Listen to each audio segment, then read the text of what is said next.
يوم القيامة, standing. How long this standing gonna be?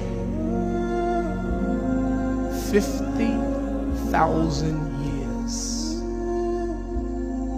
Now, I want you to think now, as you're standing there waiting for your Lord, you ain't sitting on no chair. You're standing in the heat and you're sweating. You're standing in line, not a day, not a week, not a month, not even 100 years.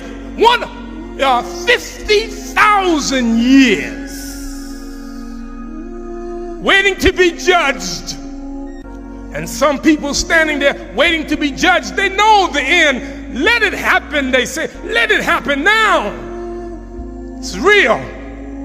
Allah is real. The hellfire is real. Jannah is real. Punishment in the grave is real. It's no joke. We ain't playing. This is real.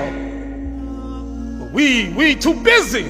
Why did you make prayer? I'm too busy. What you busy doing? I'm watching TV. I'm too tired to pray now. What are you doing? I'm on my internet. I'm on my smartphone. I'm on all of this. I can't pray now. What? I can't fast. Why can't you fast?